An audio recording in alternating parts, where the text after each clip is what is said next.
제가 조금 목이 잠겼으니까 이해를 하시고요.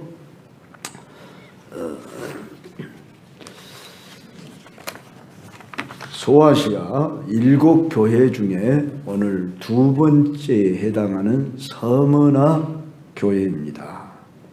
서머나 교회는 어떤 교회냐? 먼저 서머나라고 하는 이 도시에 대한 좀 이해가 있어야 합니다. 에베소에서 북쪽으로 약 80km 지점에 있는데 당시 인구가 20에서 30만 정도로 소아시아에서 가장 아름다운 그런 도시였다. 항구 도시였다. 그렇게 알려집니다. 이 서머나라고 하는 뭐라고 하는 단어가 미르라고 하는 단어에서 온 말로 몰약을 가리킨답니다. 몰약은 우리 예수님에게 동방박사가 드린 예물 중에 하나지요. 황금, 유향, 몰약 했을 때 이 몰약은 시신을 썩지 않도록 냄새나지 않도록 방부제 역할을 하는데 성경에서는 이것을 고난 당하는 것을 상징하는 의미라고 합니다. 몰약이 상징하는 것처럼 서머나 교회는 한마디로 고난 당하는 교회였습니다. 오늘날 서머나는 이름이 이즈미르랍니다. 기억을 해놓으면 좋겠어요. 우리가 터키에 여행 가기가 쉽지 않은데 목회자들은 대부분 성지순례를 갔다 왔는데 저는 가보지를 못했어요. 이 이즈미르라고 하는 도시는 지금의 아테네, 로마, 이스탄불보다 더 오랜 역사를 자랑하는 BC 4500년 전부터 사람이 거주했답니다. 그리고 BC 200년경은 유대인들이 이 서머나로 이주를 했고 주후 70년 유대 로마 전쟁 후 다수의 유대인들이 이 서머나로 이주한 것으로 보입니다. 바울이 제3차 선교 기간 중에 예배소라고 하는 교회를 세웠는데 그 교회를 세울 때 이 서머나 교회도 세워졌을 것이다. 이렇게 사도행전 19장 26절을 참조할 때 그렇게 추측할 수 있습니다. 오늘날 서머나 인구는 300만 명에 이른답니다. 그래서 튀르키예, 예전엔 터키라고 했는데 요새는 튀르키예 그러죠. 이 튀르키예는 그 앙카라가 수도고 이스탄불은 그 아주 동서양이 만난다고 하는 그런 유명한 도시입니다. 그래서 튀르키예의 3대 도시 그러면 이스탄불, 앙카라, 그 다음에 이즈미르, 오늘 이 서머나 이 지역을 가리킨답니다. 자, 오늘 본문 말씀 보면은 짧은 4절에 불과합니다. 그런데 이 짧은 메시지 속에 우리 주님의 위로와 소망이 매우 강력하게 나타남을 보게 됩니다. 자, 7교회에 다 다르게 우리 주님의 모습이 나타나는데 오늘 우리 주님의 모습은 어떤 모습으로 소개됩니까? 8절에 보니까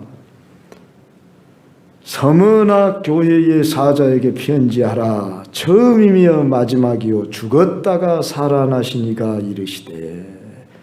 우리 예수님을 소개하는 이 부분에 대해서 우리가 이 7교회를 살피면서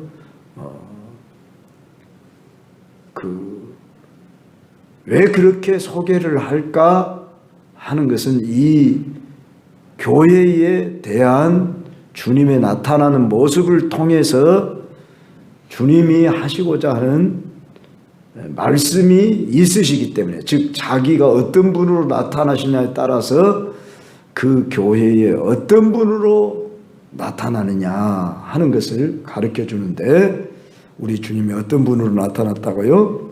처음이며 마지막이요. 우리가 뭐 이미 다 알고 있죠. 예수님이 알파요 오메가라 그랬듯이. 그러면 처음이다 마지막이다 그 말은 영원하신 분이다 그 말이죠. 우리 주님은 그리고 창조주시다 그런 의미도 있고, 또 마지막이라는 의미는 심판자이시다 이런 의미를 담고 있겠죠. 그 다음에 죽었다가 살아나시니 부활하신 이라고 하는데 강조점을 두고 있는 것은, 이 서머나 교회는 순교자가 나타난 교회이기 때문에 너희들이 죽는다 할지라도 내가 살아났으니 너희도 살겠다 하는 이런 소망을, 힘을 주고자 하는 목적에서 주님이 그런 모습으로 소개되고 있습니다. 자, 주님이 처음이요 나중이고 죽었다 살아나십니다. 이건 서머나 교회뿐만 아니라 오늘 우리에게 주님이 그렇게 나타난다고 할 때에, 그래 삶과 죽음의 모든 문제를 해결하시는 분이시고 그분은 시작이시고 마지막이시니까 우리는 그분을 의지하고 나의 모든 형편 사정을, 고난당함을, 연약함을 다 아신다, 이걸 우리가 믿고 그분을 바라보고 의지해야 할 것입니다. 그러면서 이제 칭찬과 격려를 해주고 있는 말씀이 9절로 10절에 나오는데, 내가 네 환난과 궁핍을 알거니와 실상은 네가 부요한 자니라 그랬습니다. 그러니까 보여지는 것은 환난과 궁핍이었다는 겁니다. 그러면 왜 그들이 환난을 당하고 궁핍했느냐? 그것은 10절에 9절 후반부에 보면 자칭 유대인이라 하는 자들의 비방도 알거니와 실상은 유대인이 아니요 사탄의 회당이라. 즉 이 서머나 교회를 핍박하는 주된 세력이 유대인이었다는 겁니다. 그러니까 이 서머나 교회의 성도들이, 유대인들이 아마 많이 있었을 것이고, 복음의 시작은 유대인으로부터 시작이 됐고, 물론 율법의 시작도 유대인으로 됐는데, 이 유대인이라는 자들은 지금 사탄의 회당이라 이렇게 지금 주님이 말씀해요. 그러니까 이 유대인들이 이미 세계 전역에 퍼져 있는데, 당시 로마의 이 유대인들이 약 7%에 해당하는 인구를 가지고 있었다고 합니다. 그때 당시에 이 소아시아 지방의 7교회의 성도들이 한 500만이었다 할 때에 500만이 아니라 5만 명이다, 이렇게 5만 명 정도 됐다고 그럽니다. 그럴 때 거기에 비하면 이 유대인들은 100배 정도 많은 수, 5만 명이다 100을 곱하면 어떻게 됩니까? 어떻게 됩니까? 제가 얼른 계산이 늦어서 500만 명입니까? 5천만 명입니까? 잘 모르겠네요. 어디 정진영 집사님, 5만 명이다 100을 곱하면 어떻게 돼요? 10을 곱하면 어떻게 돼요? 응? 얼른 계산해 보시오. 500만 명 맞아요? 아이고, 그렇게 이야기. 책을 보니까 100배 정도, 그 정도로 유대인들이 해당한다 그럽니다. 그러니까 이 유대인들이 핍박을 그렇게 했다 그 말입니다. 오늘날도 우리가 그리스도인으로 살아가는 데 있어서 안 믿는 불신자들이 핍박하기도 하지만, 그런 예는 드물고, 진짜 마음 아픈 경우는 가까운 형제들이, 여러분의 친척들이 이렇게 핍박하는 경우들이 종종 많다 그 말입니다.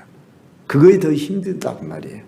그러니까 사도 바울이 항상 회당에 들어가 전도를 했잖아요. 핍박받을 줄 알면서도. 그러면 이 유대인들이 핍박을 했다 그 말이에요. 당시 이 회당은 우리 주님이 볼 때 사단의 회당이라 이렇게 일컬을 만큼 그들은 성부 하나님 성자 예수님도 모독하고 불신하는 그런 사람들이었다. 그래서 참 같은 동족이 핍박을 하고 힘들게 했던 것을 우리는 바울의 전도 과정 속에서 알 수 있듯이 우리 정말 힘든 경우는 여러분의 형제와 친족들이 때로 여러분들을 힘들게 할 때 정말 견디기 힘들지만 그것도 잘 감내해야 한다 하는 것을 여기서 우리가 배울 수 있습니다. 유대인 그러니까 서머나 교회의 핍박은 어떤 핍박이었냐 그러면은 유대인의 핍박은 물론이고 황제 숭배를 강요했습니다. 그래서 이곳저곳에 신전을 많이 세웠답니다. 그래서 이제 당시는 상업을 주로 길드라 해가지고 조합을 형성해서 장사를 하고 무역을 하고 해야 하는데 이 길드에 들어가지 않으면은 상업을 할 수가 없지요. 그런데 이 상업을 하는 이 조합에 들어가려면 황제 숭배하는 이 일을 반드시 해야만 했습니다. 강요를 당했습니다. 그런데 서머나 교우들은 이제 황제 숭배는 할 수 없는 일 아닙니까? 그렇기 때문에 직장을 잃고 일터를 잃고 가난 궁핍한 중에 살 수밖에 없었다. 그래서 그들은 지금 환난과 궁핍을 알거니와 그랬습니다. 그러나 실상은 네가 부요한 자니라 한 것은 영적으로는 너는 부요한 자다 그 말입니다. 그러니까 물질의 가난만이 가난이 아니라 영적으로 부요한 자는 물질의 가난도 주님이 보실 때는 부요하다 이렇게 보는 것입니다. 여러분이 세상과 나를 비교하면은 때로 초라하게 느껴질 때도 있지 않습니까? 교회 안 다닌 사람들 중에 참 부자들이 많고 그런데 우리는 이렇게 열심히 믿고 그래도 왜 이렇게 우리는 생활에 피지 않고 그런다냐 그렇게 생각하는데 어떠죠? 우리가 물질도 부해지면 물론 좋지요. 오늘 또 오전에 들은 말씀대로 하나님 말씀대로 살면 하나님은 복을 주신다. 물질의 복도 주신다. 이 말씀은 맞습니다. 그러나 꼭 그렇게 이코르 형식으로 나오는 것은 아닐 수 있습니다. 여러분 내가 이렇게 가난한 것은 내가 하나님 앞에 불순종하기 때문에 그런다. 꼭 그렇게 말할 수는 없어요. 그러나 많은 경우에 하나님은 물질의 부여도 주시는 약속을 아브라함을 통해서 이삭을 통해서 야곱을 통해서 요셉을 통해서 창세기에 중심된 인물이 4사람이잖아요. 근데 이들이 다 거부였어요. 그런 거 보면은 우리들이 하나님이 주시는 복은 영적인 복만 아니라 물질의 복도 따라오게 하시는 분이십니다. 그러나 하나님의 말씀대로 살려고 하는 데 있어서 이제 가난해지고 고통을 당하는 그런 환난에 직면하게 되면은 우리는 과감히 그것을 감당하고자 하는 이런 자세를 취해야 한다 하는 것을 우리가 이 서머나 교회에서 배울 수가 있습니다. 시대마다 환난의 시대, 역경의 시대가 있고 평안의 시대가 있습니다. 그렇기 때문에 환난과 역경의 시대에 내가 말씀을 지켜 사는 것 때문에 가난해지고 어려워지고 고난당한다 그런다면 우리는 그걸 두려워하지 말라고 말해요. 오늘 여기 말씀의 제목을 정한다 그러면은 이렇게 정하고 싶습니다. 뭐라고 말하냐면은 서머나 교회를 향해서 고난을 두려워하지 말라 그랬죠. 장차 받을 고난을.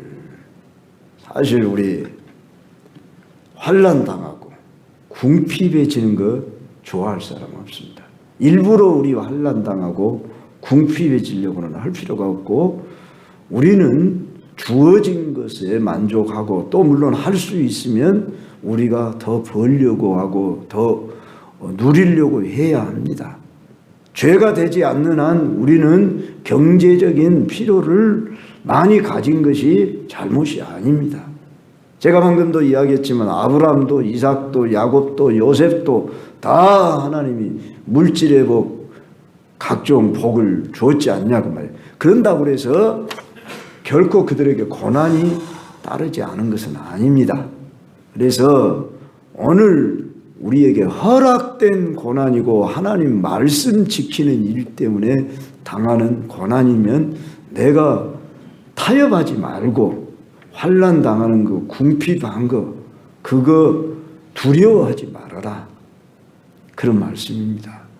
그래서 우리에게 허락된 범위 안에서 우리는 주어진 것에 감사하면서 우리는 이윤 증대, 가령 우리 자본주의 사회에서는 능력 따라 자기 노력에 따라 얻어들이고 이렇게 부해지려고 하는 거, 이게 잘못된 것이 아닙니다. 그것이 잘못된 게 아니에요. 돈을 사랑치 말라 그랬지, 우리가 가령 물질이 풍부해지는 것을 그것이 죄악으로 보면 안 되는 것입니다. 그러면 우리는 일부러 가난해져야 되고 궁핍해져야 되는 거죠. 그러나 여기서는 지금 그런 말씀을 하는 게 아니라 우상 숭배하는 일 때문에 손해를 보는 일, 극심한 손해를 봐야 됩니다. 직업을 잃게 됩니다. 우리에게는 지금 그 정도의 시험이 안 오지만은 만약에 그런 시험이 온다고 할 때에 우리는 선택을 해야만 하는 것입니다. 일제시대 때 신사참배 강요를 요구했지 않았습니까? 그럴 때 참 믿음의 사람들은 신사참배를 하지 않아서 감옥에 가고 교회 예배당 폐쇄를 당하기도 했다고 말입니다. 근데 그때 당시 어때요? 일제 그 신사참배는 미풍양속이다. 그러고 타협을 해버렸잖아요. 그런데 이제 지나고 역사가 지나고 난 지금에 와서는 우리가 회개합니다. 잘못했습니다. 이러고 있잖아요.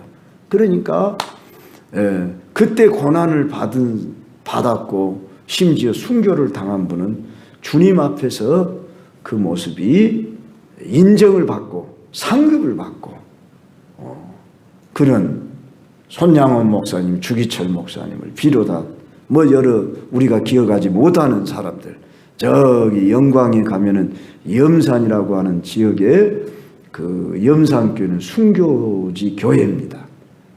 그러면은 이렇게 언덕 위에 교회가 세워졌는데 그 언덕 밑에가 뭐냐 그러면 바다예요. 그러면 성도들을 목에다 돌을 매달아 가지고 그 바다에다 수장을 시켰어요.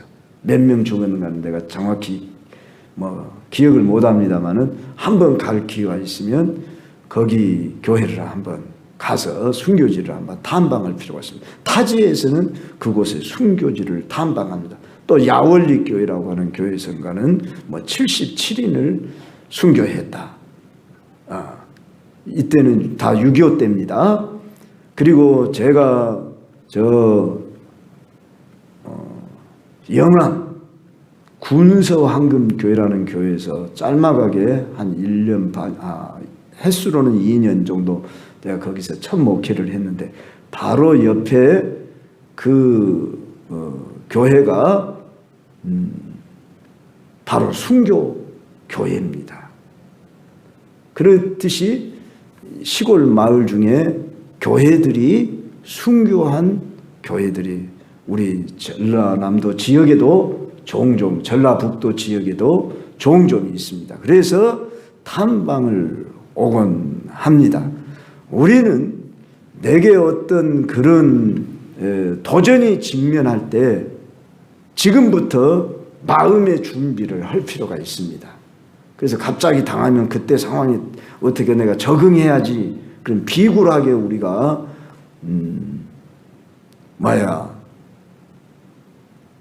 굴복한다든지 그러면 우리의 믿음은 무엇이 됩니까? 하나님 앞에 변질되고 마는 것이죠. 이 서머나 교회의 주교였던 폴리갑이라고 하는 분이 계시는데, 이분이 86세 때 순교를 당했습니다. 그 로마 황제를 가이사라고 했는데 가이사를 주라고 해라. 그리고 예수님 한 번만 좀 눈 감아주고 가이사를 주라고 그래. 그러면 목숨 살려주겠다. 이랬을 때 폴리갑이 한 유명한 말이 있지요. 86년간 단 한 번도 예수님은 나를 섭섭하게 하지 않았는데 내 어찌 나를 구원하신 내 왕에게 욕을 돌리겠소. 그러면서 해유하는 그 말에 거절을 하고 화형장으로 끌려가 순교를 했습니다. 자, 이와 같이 서머나 교회 하면은 고난받는 교회로 순교하는 교회를 상징합니다. 오늘 저와 여러분이 직접 우리에게 순교할 기회를 주지 않는 지금은 어떻게 순교하는 정신을 가지고 살아야 하지 않겠습니까? 삶으로 나는 순교하는 마음으로 충성하리라. 그래서 네가 죽도록 충성하라 이렇게 말하고 있잖아요. 여러분 이 말이 두려움으로 다가오지는 않잖아요. 할 수만 있다면 나도 순교하리라. 일부러는 순교할 필요도 없지만은 또 순교할 기회를 주지도 않겠지만 기회가 주어진다면 나는 과감히 순교하리라. 이 마음을 가져야 할 것입니다. 왜요? 순교하면 생명의 면류관을 네게 주리라. 이렇게 분명히 우리 주님이 약속을 하고 있고, 요한계시록에 보면은 순교자의 그 피를 주님이 신원해 주시고 그들을 하나님이 받아주십니다. 그건 천국에 들어가는 제1호감이에요. 그렇기 때문에 확실히 보장을 받는 거예요. 그렇기 때문에 오늘 우리들에게 어떤 환난 고난이 당하고 그런다 할지라도 두려움 없이 나는 이 고난의 길을 가리라. 일부러 자청해서 내가 고난을 받을 필요는 없을지라도 내게 고난의 길이 온다면 나는 주를 부인하지 않으리라. 이 마음을 철저하게 한마디로 일사각오의 정신을 가져야만이 흔들리지 않습니다. 오늘 이 시대는 어떻게 유혹을 해오냐 그러면 풍요로 유혹을 하고 세상의 여러 가지 문화의 타락으로 우리를 유혹해 온다는 이 사실을 기억하고 우리는 편안하게 쉽게 믿어라 그러면서 유혹을 하는, 그러면서 잘못하면 세속에 빠질 수 있게 하는 그런 시대다. 그걸 잘 알아요. 막상 전쟁이 일어나가지고 저 북한에서 김정은 정권이 쳐내려와가지고 우리에게 총뿌리를 겨누리면서 만약 전쟁이 일어나가지고 죽음의 1호 대상이면 목사와 교인들이 제 1호입니다. 죽음의 대상에. 우리 두려움 없이 그때는 하나님이 우리 생명을 보호해 주시겠지만 죽음을 요구한다면 나는 죽으리라. 이렇게 각오를 하셔야 됩니다. 한 번인 목숨 어떻습니까? 죽음이 두렵진 않지요? 어차피 한 번 죽는 것, 사람이 한 번 죽는 것은 정하신 것이요 그 후에는 심판이 있으리니. 또 마태복음 10장 28절에 몸은 죽여도 영혼은 능히 죽이지 못하는 자들을 두려워하지 말고 오직 몸과 영혼을 능히 지옥에 멸하실 수 있는 일을 두려워하라. 이렇게 말씀했다 그 말입니다. 그러면 우리는 이 순교적 신앙으로 살 때에 오늘 이 세상의 풍요, 타락의 길로 우리를 유혹하는 것도 우리가 이길 수 있지. 그러지 않으면 정말 오늘날에는 어째요? 쉽게 예수 믿어, 편하게 예수 믿어. 너무 그렇게 극성스럽게 예수 믿지 말어. 그렇게 흘러가고 있잖아요. 종종 교회들이 주일 낮 예배만 드리고 오후 예배 또는 밤 예배를 안 드리는 교회들도 있다고 합니다. 있습니다. 우리 노예 안에도 몇몇 교회들이 있습니다. 그리고 금요 기도는 물론이고 새벽 기도도 때로는 이렇게 물론 쉴 수 있습니다. 우리는 횟수가 제가 중요한 게 아니라 싶으니까 우리 교인 성도들 피곤하면 이번에 부흥의 기간에 새벽 기도 쉬는 게 유익하겠다. 그래서 쉬었습니다. 우리는 그것에 어떤 율법적인 태도를 가지고 횟수를 내가 말하고 주장하자는 것은 아닙니다. 그러나 잘못하면 쉽게 편하게 예수 믿자. 이런 안일주의, 나태주의로 우리가 흘러서는 안 된다. 우리는 편할지라도 편한 가운데서도 주님을 섬기고 주님과 나와의 관계를 늘 유지하면 더 좋습니다. 그러잖아요. 우리는 여행 중에도 기도하고 여행 중에서도 찬송하고 그러면 얼마나 좋습니까? 우리가 주어진 문화를 누리지 말고 무시하자 그런 말은 아닙니다. 우는 자들로 함께 울고 즐거워자 하는 자들로 함께 즐거워하라 그랬습니다. 그러므로 여러분이 즐거운 데 장소 가셔서 또 이렇게 노는 장소로 가시고 여행을 가시고 그러면 즐거워하십시오. 그러나 즐거움 속에서도 우리는 결코 남용하지 않도록 거기에 우리가 우리 자신들 중심을 잃지 않도록 그리고 우리는 고난 중에 있을지라도 그 고난을 두려워하지 말라.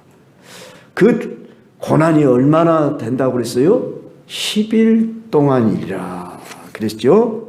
여기 보니까 10일 이 10일이란 기간은 꼭 숫자적으로 10일이다 그렇게 보기보다는 짧은 기간이다. 그렇게 환난의 기간을 보는 것입니다. 어떤 분은 10이라는 숫자는 꽉 찬 숫자니까 상당히 긴 기간이지 않습니까? 그런데 그렇게 볼 수가 없습니다. 문자 그대로 10일입니다. 짧은 기간입니다. 왜? 지금 이 서머나 교회에 위로와 소망과 용기를 불어넣어 주기 위해 우리 주님이 나타나셔서 죽었다가 살아나시니까 이른다.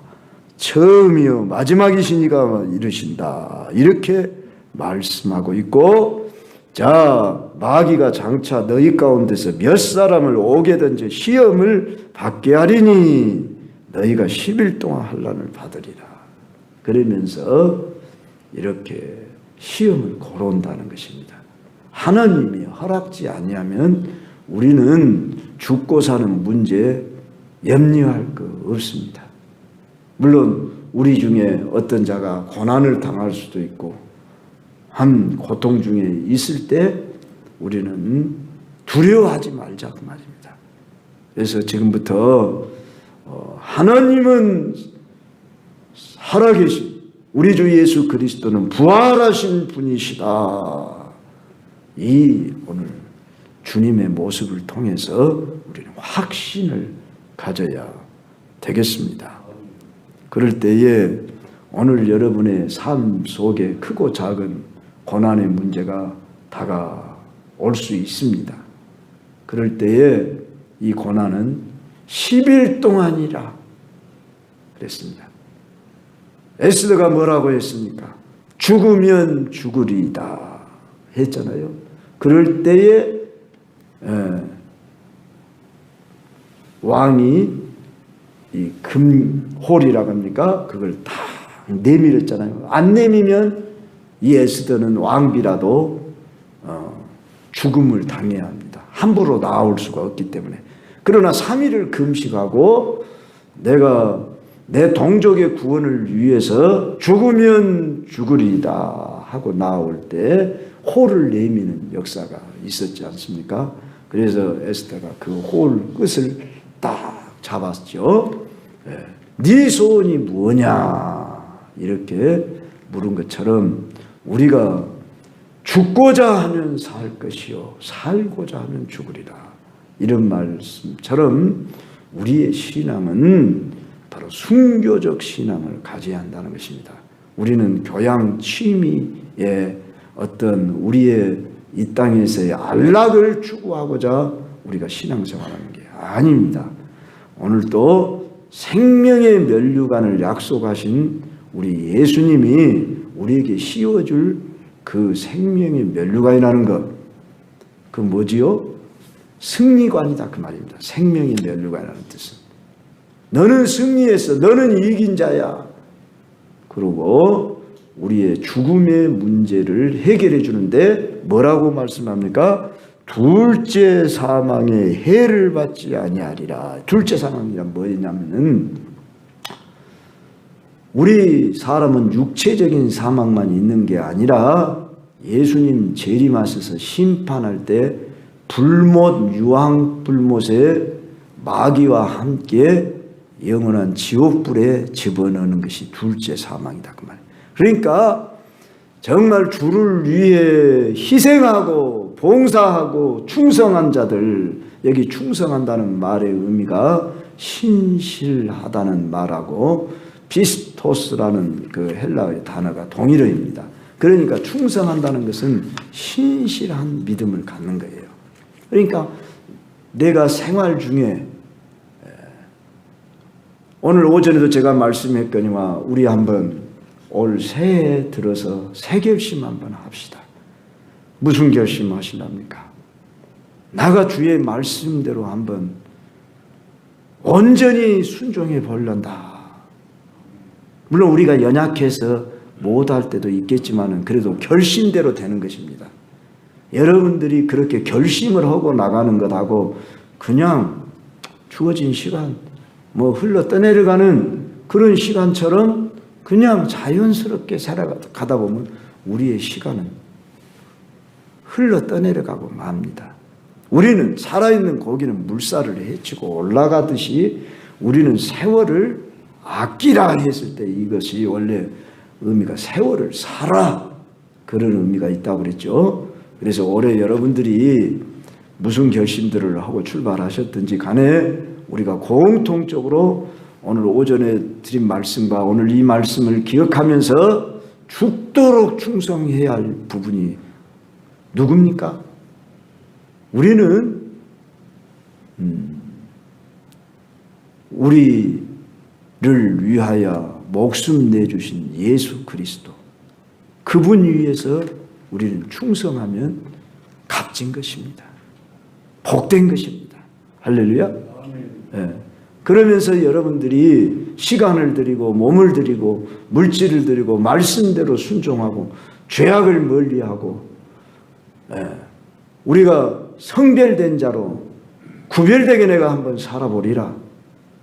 그러면 우리 교회는 강소형 교회가 됩니다. 무슨 말이시냐? 작지만 강한 교회. 이 서머나 교회가 그런 교회였어요. 지금 환난당해서 몇 사람 옥에 던져놓고 정말 볼품없는 그런 사람들로 구성되어 있지 않냐 그 말이에요. 그러나 실상이 부요한 자다. 그렇게 말씀했던 것처럼 우리 다른 교회에 비해서 숫자 작다고 기죽지 맙시다. 내가 강한 자로 이렇게 무장되어 있으면 여러분들 담대해 줄 수 있습니다. 제가 이렇게 평생 목회를 하면서 비록 이렇게 큰 교회를 이루고 있지는 못하지만 저는 목사들 세계에서 제 자신 나름대로 내 영적인 자존심을 가지고 있습니다. 어떤 자존심?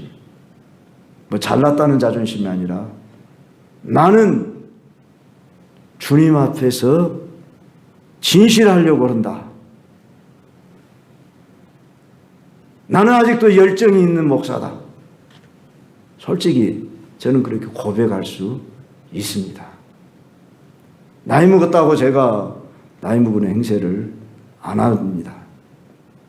그러면서 물론 육신이 연약할 때는 하고 싶어도 못합니다. 그러지만은 마음만큼은 여러분들이 저를 어떻게 보시든지 뭐 좋습니다만은 저는 우리 광주 경성교회 여러분들이 바로 이 서문학 교회에 오는 말씀을 받으면서 작지만 나는 강한 그리스도인으로 승리하리라. 그러면 여러분의 인생은 복된 인생, 아름다운 인생, 승리한 인생. 오늘 많은 경우에 얼마나 이름만 성도인 그리스도인 사람들이 많습니까? 제가 이런 모습들을 종종 보지 않겠습니까?